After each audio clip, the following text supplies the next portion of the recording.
एक राजा था। वह बड़ा न्यायप्रिय, प्रजावत्सल एवं धार्मिक स्वभाव का था। नित्य अपने इष्ट देव का पूजा पाठ करता एवं बड़ी ही श्रद्धा से याद करता था। एक दिन इष्ट देव ने प्रसन्न होकर उसे दर्शन दिए तथा कहा, हे राजन, मैं तुमसे बहुत प्रसन्न हूँ, बोलो तुम्हारी कोई इच्छा है? प्रजा को चाहने वाला राजा बोला, भगवान, मेरे पास आपका दिया सब कुछ है। आपकी कृपा से ही राज्य में सब प्रकार सुख शांति है। फिर भी मेरी एक इच्छा है। जैसे आपने मुझे दर्शन देकर धन्य किया, वैसे ही मेरी प्रजा को भी कृपा कर दर्शन देकर धन्य कीजिए। ये तो संभव नहीं है। ऐसे कहते हुए भगवान ने राजन को समझाया, किंतु प्रजा को चाहने वाला राजा भगवान से जिद करने लगा। आखिर भगवान को अपने साधक के सामने झुकना पड़ा और बोले, ठीक है, कल अपनी सारी प्रजा को उस पहाड़ी के पास ले आना और मैं पहाड़ी के ऊपर से सभी को दर्शन दूंगा।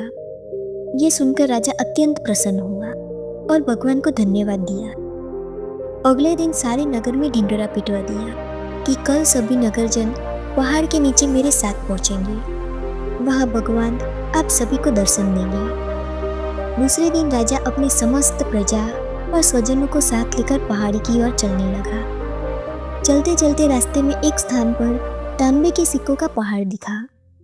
प्रजा में से कुछ एक लोग उस ओर भागने लगे। तभी ज्ञानी राजा ने सबको सतर्क किया कि कोई उस ओर ध्यान ना दे, क्योंकि तुम सब भगवान से मिलने जा रहे हो। इन तांबे के सिक्कों के पीछे अपने भाग्य को लात मत मारो।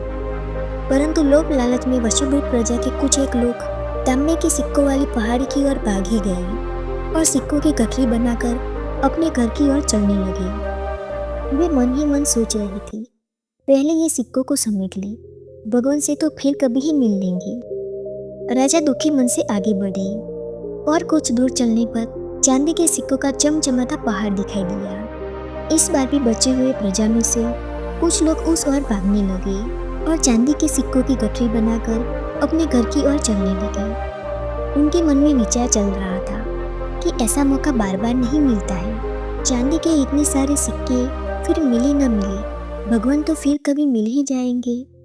उसी प्रकार कुछ दूर चलने पर सोने के सिक्कों का पहाड़ नजर आया।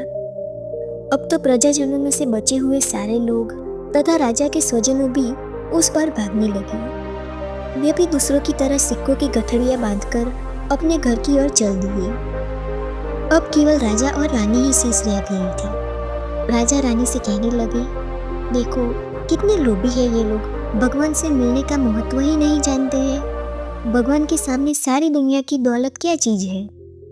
सही बात है, कहते हुए रानी ने राजा की बात का समर्थन किया और दोनों आगे बढ़ने लगे। कुछ दूर चलने पर राजा और रानी ने देखा कि सप्तरंगी आभा बिखेरता हुआ एक हीरो का पहाड़ है। अब तो रानी से भी रहा नहीं गया। हीरो के आकर्षण से वह भी दौड़ पड़ी और हीरो की गठरी बनाने लगी। फिर भी उसका मन नहीं भरा तो साड़ी के पल्लू में भी हीरे बांधने लगी। वजन के कारण रानी के वस्त्र देह से अलग हो गए, परंतु हीरो की तृष्णा अभी भी नहीं मिटी। ये देख राजा को अत्यंत हिकलानी और विरक्ति हुई।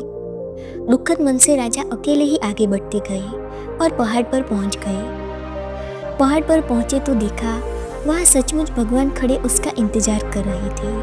राजा को देखते ही भगवान मुस्कुराए और पूछा, कहाँ है तुम्हारी प्रजा और तुम्हारे प्रियजन?